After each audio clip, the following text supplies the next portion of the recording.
Good morning friends, welcome to Arya public school online classes. मैं आपके geography का teacher Kapil. हमारा जनसंख्या का चैप्टर चल रहा था। अब हम आगे बात करते हैं जनसंख्या वाले चैप्टर में जनसंख्या वृद्धि की। तो देखिए, भारत में जनसंख्या वृद्धि कब कब हुई और किस किस प्रकार हुई उसके बारे में अध्ययन करते हैं। सबसे पहले भारत के प्रथम जनगणना सन 1872 में संपूर्ण भारत में प्रायोगिक आधार पर की गई थी, जिसमें कुछ ही राज्यों को शामिल किया गया था। मतलब भारत की प्रथम जनगणना कब हुई थी? 1872 में।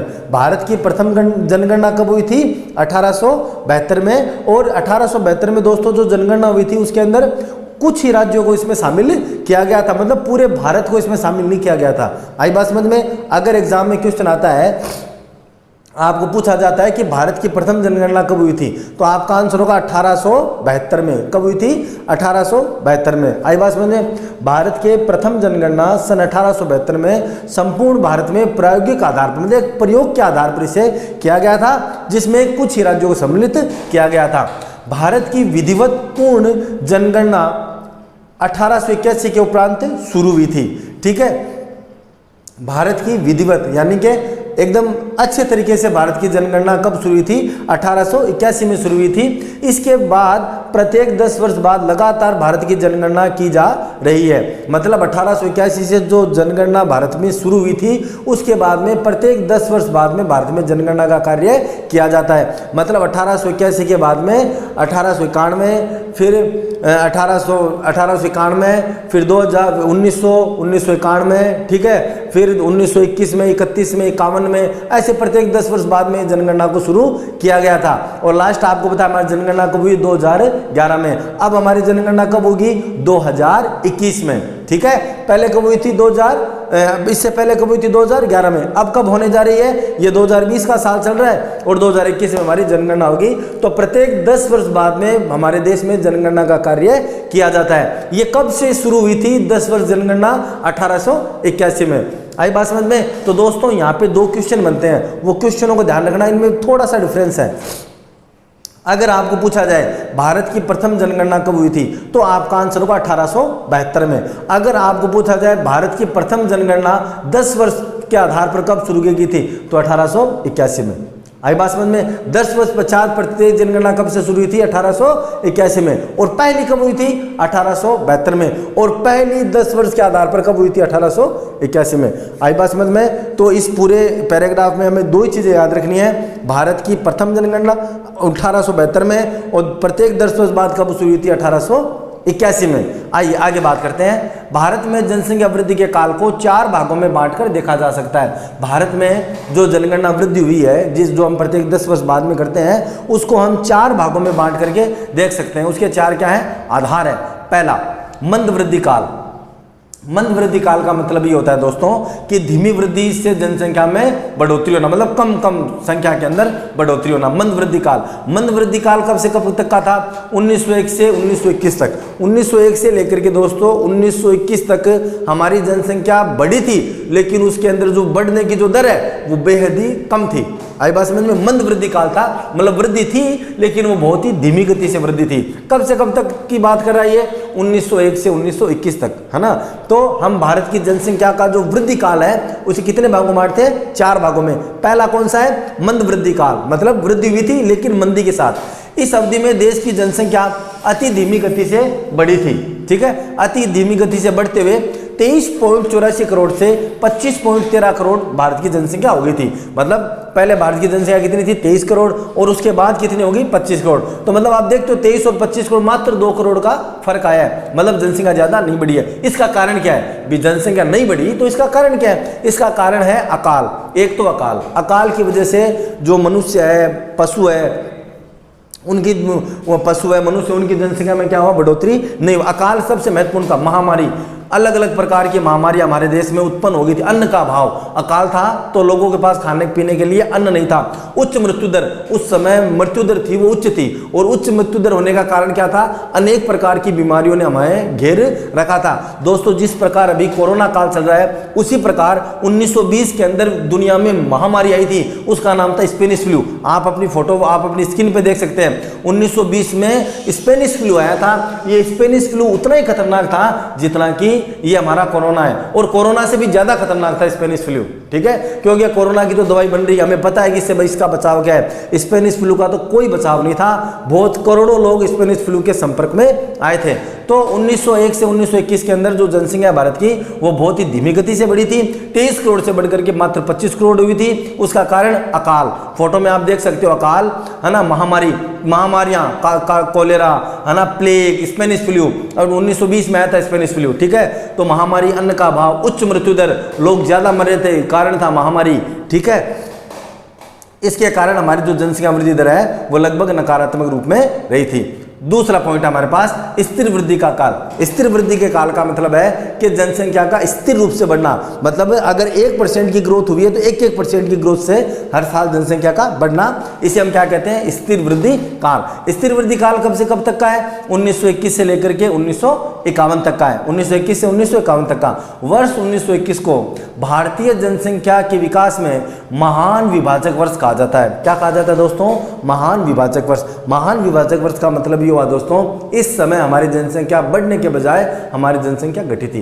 1921 का जो साल था, 1911 से 1921 का जो साल था, उस साल, उन 10 सालों को भारत की जनसंख्या वृद्धि का महान विभाजक वर्ष कहा जाता है। विभाजक वर्ष का मतलब जनसंख्या में हमेशा बढ़ोतरी होनी चाहिए, लेकिन इस वर्ष 1921 का जो दशक था, 1921 का जो वर्ष था, उसमें जनसंख्या में बढ़ोतरी ना होकर के जनसंख्या में क्या हुई थी दोस्तों? गिरावट आई थी। इसलिए इसे विभाजन कहा था। विभाजन का मतलब होता है विभाजित कर दिया, किससे?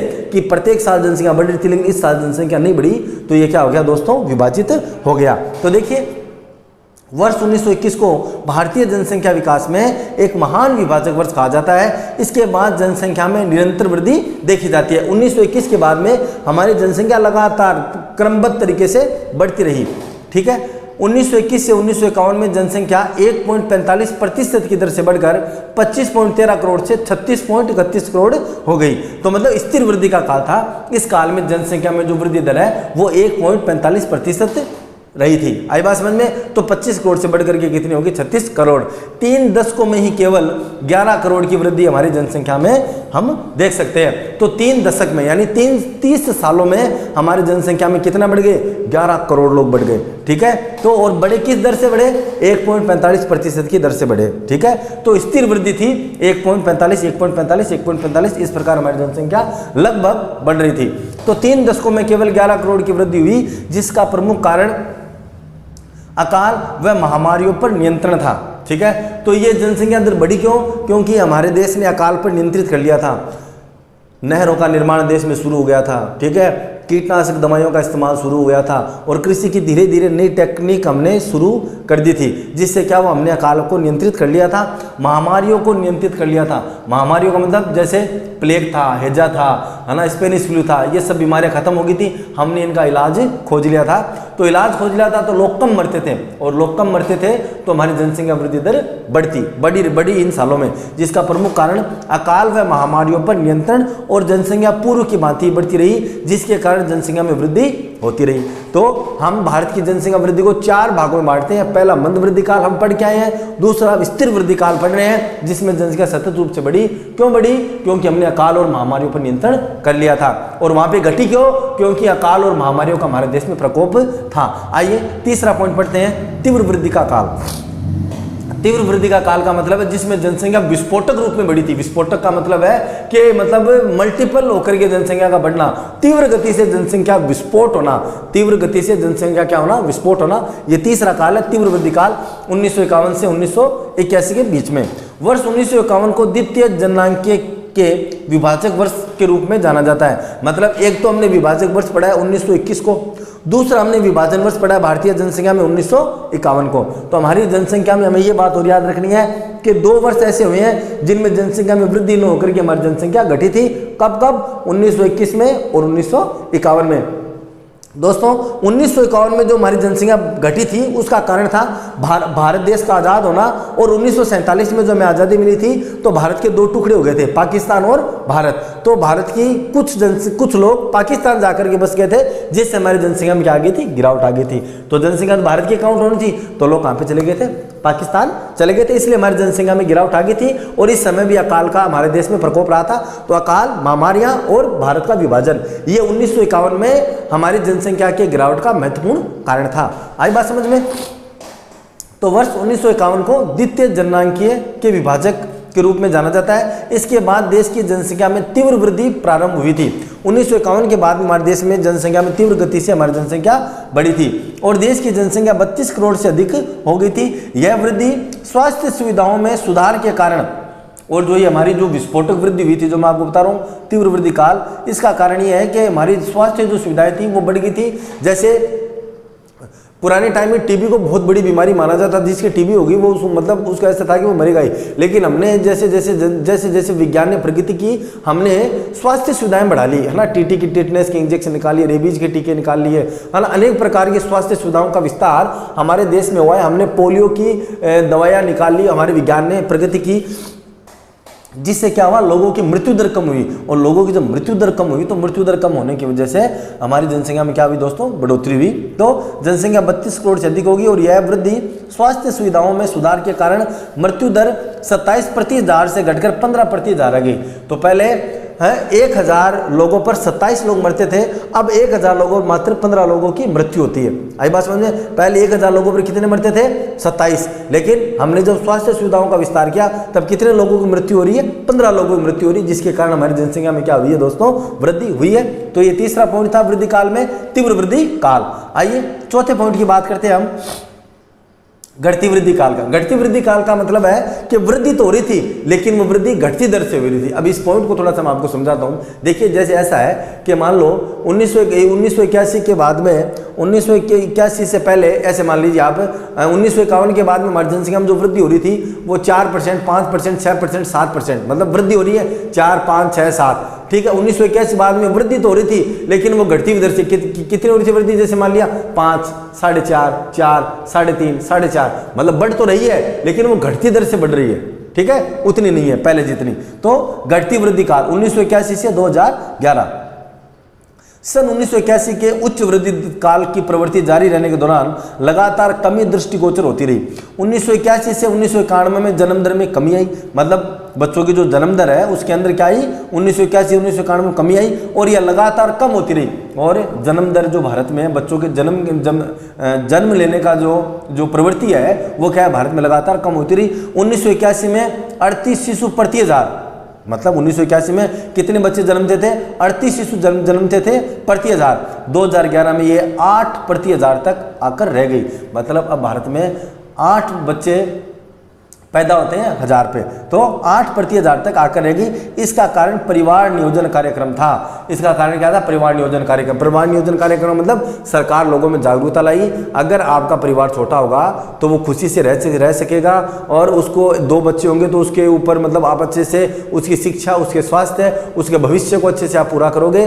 तो ये सब सुविधाएं सरकार ने चलाई थी।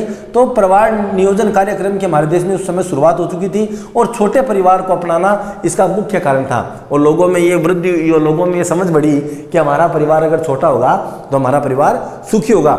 इस वजह से परिवार छोटा करने की वजह से हमारे देश में जनसंख्या में क्या हुई, वृद्धि तो हुई थी, लेकिन वो वृद्धि कैसी हुई दोस्तों, घटती हुई वृद्धि दर से ये जनसंख्या में वृद्धि हुई थी। तो हमने ये 4 भारत की जो जनसंख्या वृद्धि है इसको हमने 4 कालों में बांट करके पढ़ा है, ठीक है। पहला हमने पढ़ा था नकारात्मक, दूसरा हमने पढ़ा था स्थिर वृद्धि काल, तीसरा हमने पढ़ा था तीव्र वृद्धि काल और चौथा हमने पढ़ा है घटती वृद्धि काल, ठीक है। मतलब घटती वृद्धि काल मतलब वृद्धि तो हो रही है लेकिन वृद्धि कैसी हो रही है दोस्तों, घटती हुई दर से हमें प्राप्त हो रही है। आगे आइए आगे बात करते हैं इसी चैप्टर के अंदर जनसंख्या वृद्धि को नियंत्रित करने के उपाय। अभी हमने जनसंख्या वृद्धि पढ़ी है, 4 काल पढ़े हैं जनसंख्या वृद्धि के। अब जो जनसंख्या वृद्धि हो रही है उसको नियंत्रित करने के उपाय क्या क्या हो सकते हैं, उन उपायों के बारे में हम चर्चा करते हैं। पहला, विवाह की आयु में वृद्धि। विवाह की निर्धारित न्यूनतम आयु लड़कों के लिए 21 वर्ष वह लड़कियों के लिए 18 वर्ष में वृद्धि करना आवश्यक है। मतलब अगर लड़के और लड़कियों का विवाह जितना ज़्यादा लेट होगा उतना ही क्या होगा, जन्म दर जो हमारे देश में वो क्या होगी, कम होगी, तो जनसंख्या वृद्धि कम होगी।